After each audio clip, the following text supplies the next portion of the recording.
I have today outside the mountain of Xindian to visit a guy who make own sauce with fresh herbs.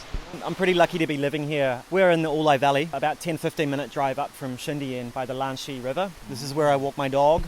As you can see, it's pretty lush jungle area. Yeah. It's also where I grow herbs and have our little business growing herbs, making pesto. So I've always been interested in food and cooking, and about 6 years ago I decided to move out of Taipei. I rented an old abandoned farmhouse at the top of Ulai, overlooking Ulai, and started a garden to table mini restaurant really, with my wife Erika. A year and a half into that, Typhoon Sudalor destroyed that enterprise. Back then I was growing vegetables, herbs, everything, and serving them on a plate for people, in a beautiful natural environment. After the typhoon I had to leave my house, so instead I rented a small area of land further down the valley and decided to grow herbs, make pesto and sell them at farmers market. My food is definitely influenced by what I can grow. So I'm way more aware of what's in season and what's not in season. And so there's summer crops and there's winter crops. And usually I eat what's in season, So I know when to plant cucumber and I know when to plant squash. And I know that I can save my squash for winter. And I do a lot of preserving too. So I'll make pickled cucumbers, pickled beetroots, and I started to grow all these herbs and vegetables myself because I was just aware of general health, and also the ease. Most people don't grow because they don't have the space. Yeah, right. But if you grow and it works, then it's really way easier than going to a supermarket. Okay. And you don't need a refrigerator. You can grow quite a bit of stuff on your porch if you really want to. You just need to make sure that you need to know where the sun comes up. Make sure you're growing most plants in the morning sun, and to have good drainage. And remember, soil health is really important. This is where I make my soil. So my kitchen scraps go in here. Okay. And then I collect leaves from up on the mountain roads. Yeah. Sow it in for the carbon, and then add extra carbon. And for aerating the soil, I use rice husks. It's the carbon that adds to the nitrogen to make the soil, and you can see it how it's breaking down, right? Yeah. And this is just all my food scraps. No meat, obviously. All veggies, yeah. It's all vegetables and fruit scraps, yeah.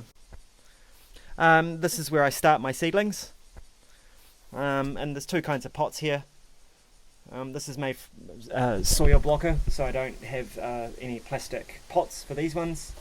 The seed goes in here and it comes up, and the roots can grow freely.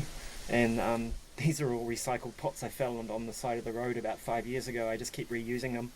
And this is the soil I make as well. And you can see this is dill coming up here. Oh, dill. Yeah. So I've got dill, rocket, fennel, and Italian parsley. Do you think this is a good place to grow the herbs and planting? Well, I guess it depends on what herbs you're growing. Okay. My main herb is sweet basil. In a way, it's not very good environment for it, and in another way, it is good. So it's not good for it in the sense that it's really humid, and basil is susceptible to fungal growth. So if you want to grow basil in this environment, having shelter so that it doesn't get wet, and keep it well drained. On the other hand, in summer here, the temperatures, and even in the shoulder seasons, the temperature here is great for growing basil. It likes warm temperatures. Thai basil is grown a lot in Taiwan. It actually grows better here than sweet basil because Thai basil has smaller leaves, right? If your leaf area is larger, like Italian Genovese varieties of basil, the leaves can grow quite big. And in a humid climate, that's going to give you more of a surface area to get all humid and get mold and fungal sort of diseases that basil doesn't like. So Thai basil is actually better here for growing, but the flavors are very different. They're similar, They're both quite sweet, but the Thai basil is a little bit more like anise tasting, like star anise tasting. It's a little bit more peppery, not as mellow and sweet like Thai Genovese basil. It doesn't make sense for me to grow one kind of basil, so I grow a few varieties. I grow lemon basil also and cinnamon basil. A lot of my pestos actually suit Thai basil, so when I make my olive tapenade, I found that the flavour with Thai basil, the sort of pepperiness, the spiciness of it, actually lends to the olive tapenade. Because a tapenade will usually have a little bit of spice in it, right? Like a little bit of chili or something like that. So there are certain kinds of pesto I make that I find the Thai basil lends to the flavour very well. And then the sweet basil, the Italian basil, will work better for the pesto that I'm going to make today for you guys, which is roasted red pepper, a toasted walnut pesto. So that's a sweet vibe. You can put this on with any pasta dish. You can also serve it with crostini, bruschetta. You can serve it with. You could even use it, especially this one, as a pizza base sauce. So this is a lot of basil, and if you wanted to make this at home, then you can just use half as much. So now we've got the cashew cheese. Okay. Salt.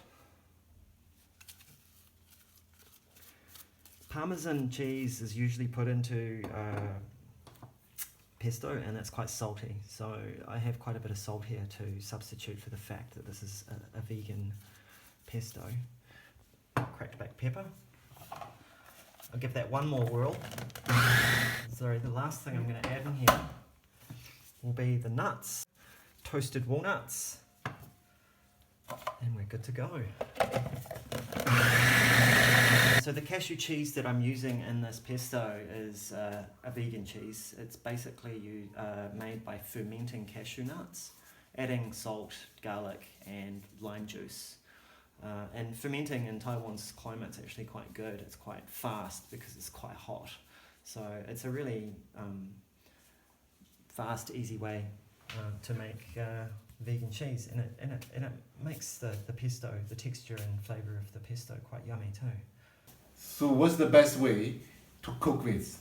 Okay, so the simplest way to eat this would be to put it on toast.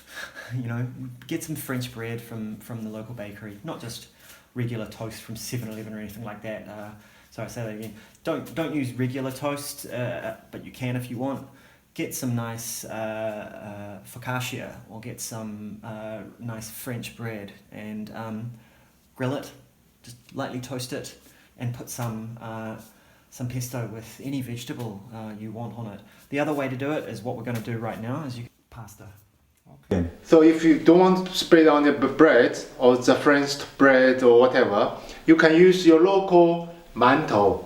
You put the freezer, bring over, toast for 2 minutes in the oven, and then put it on. You mix Western meets Asian. Alright? Another way, Jam's going to make the pasta with pesto sauce with typical classic dish. And also, if you don't have pasta at home, you also can get the French dish, jiaqiangmian, or noodles in the market. You cook 3 minutes, drain with the water, put the pesto. Welcome to Jam's kitchen. The other interesting combination of East and West with the pesto a lot of our customers use is actually shui jiao, using dumplings and pesto as a dipping sauce. And the other thing that I love to do is to use the pesto with tong tua bing or dan bing, things like this, the onion pancake. This is rocket or arugula, and I'm cutting it for a nice topping on our pasta. Oh, I love rocket, it's so yummy. Okay, and rocket's really great to grow because if you cut the outside leaves, it'll grow back. Okay, going to add pesto. Oh, that looks so nice. And I'm going to top this off with rocket for everyone, a few toasted walnuts, and we're good to go. The sauce full of taste. You can taste a little bit cashew, walnuts, with a little bit the rocket. The bitterness will sweet from the basil. Also, you can taste a little bit the garlic with that. It's such wonderful summer dish. Compared to many years ago, I think that Taiwan and Taipei in particular is a lot more international. You know, cuisine in Taipei is a lot more diverse, and Taiwanese people are very well traveled. So I think that people understand that what I'm growing here is special. A lot of people don't really know what pesto is, so often I have to explain to people how to cook with it, how to use it. A lot of people just think simply, oh, Italy mian, you know, but pesto is very diverse. You can use it in salads, you can use it on bread, you know, I can even make fried rice or, you know, like Chinese style noodles with it. Is possible self-sufficient in Taiwan? Sure, yes. To be clear, self-sufficiency doesn't have to be an enterprise where it's just you, just yourself or your house. So you have to think about it like community. Maybe you grow basil and your neighbor doesn't grow basil, but your neighbor grows carrots. You know, it's totally possible to be self-sufficient. For example, I make my own soil. My neighbors make their own soil. I don't throw out any kitchen scraps. I turn it into soil. So I don't need to buy soil. That's a way of self-sufficiency. Water harvesting, right? So water harvesting is another way to be self-sufficient. And then share what you have with other people. So, and eat seasonally, and you can be self-sufficient to a degree. What do you think about convenience store, such like 7-Eleven, Family Mart? Is works for you, or what is your idea? Oh, for certain things, I don't need to go to the bank. I can just go to the ATM, so that's good. But you know, as far as like things like bottled drinks and stuff like that, it's kind of weird. You know, I used to think it was great, but it's just creating a whole lot of waste. To me, it's not convenient because you have all of these side issues that are systemic from that business. So it's not circular, you know, it's just consume, dispose, and keep going along that line. I'm more interested in circular economies and, you know, creating less waste, reusing what you can, things like this. So in a way, for me, convenience store isn't convenient. It used to be, but now I think what's convenient is going out onto the porch, cutting my lunch, and then walking straight in and cooking it. That's way more convenient for me. So lettuce, you can actually cut the leaves when it starts to go to flower or whatever. Just cut it off, and it'll keep growing, like you know, like you chop parsley or something like that. So you know, this lettuce has been growing in my garden for months, and I just come and take from it when I want. We're going to put it into a wrap that I'm making with my chili sauce. Slice it up. Good snack food. Easy, fast. But you know, that's what we're going to do. And I'm making a kumara coconut cream based chili sauce, and this is the chili sauce I use with curry leaves and turmeric that I grow. And this is the special all-lay ingredient. This is lemon peppercorn grown in the valley, native to only this valley. And so I'm going to saute these ingredients, and then I'm going to blend the wet ingredients, put it in a wrap, and we've got some yummy snacks. And I'm sort of, you know, just throwing everything in here at once. Really enjoy cooking, so I just keep doing it. You know, one thing I mentioned that you don't use very much butter on your cooking. No, we don't really. We eat vegan, to tell you the truth. Okay. And I find that, you know, I used to love butter. I grew up on butter because I'm from New Zealand, and I really loved my dairy. But you know, the dairy industry is a bit of a dirty industry, and I'd rather not use that stuff. and I've found amazing substitutes that I find are healthier and better for the environment. So I go with coconut milk, coconut cream, and I mean, you know, I don't need butter for cooking this. I just use olive oil instead. You know, I use, instead of cheese, I make my own cashew cheese. Yeah. So I make nut cheeses and also buy some of my friends' nut cheeses. The food culture in New Zealand was heavily influenced by England when I grew up. It's a lot different now. When I went to university, we started to get more of a cafe culture. So, you know, more Mediterranean food. And I was automatically inspired by Mediterranean food, to tell you the truth. I think Mediterranean food's delicious. Probably the ingredients I'd never tried before, like olives and capers and all of the herbs, just really inspired me. So, yeah, I think, you know, I was quite lucky that I grew up at the time I did. If I grew up in the 50s in New Zealand, I would not have access to that kind of food culture. Now, we're going to... let's get rid of that. Coconut cream and kumara, which is what sweet potato is called in Māori. Yum. This is going to add a nice colour to it already. The chili sauce, 1 big spoon of that. You can make it as spicy as you want. Less than 5 minutes. Yeah. Simple snack done.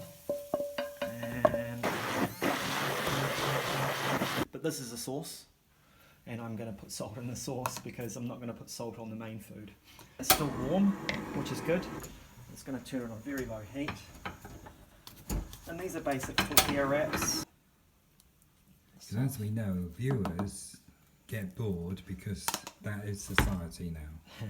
They can't cope with actually learning and watching to see how real food is made. Real food is slow.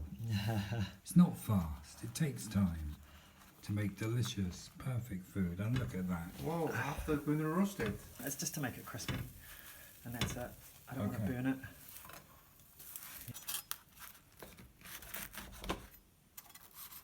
Wow. There we go. There are so many awesome foods and products made by Westerners, amazing foreign restaurants, interesting food. You can just, you know, Taiwanese people love to eat. But sometimes, you know, there are boundaries through cultures. So find and become friends with different foreign people, or visit their restaurants and talk to them and understand their cultures through their food. And, you know, your mind will be blown.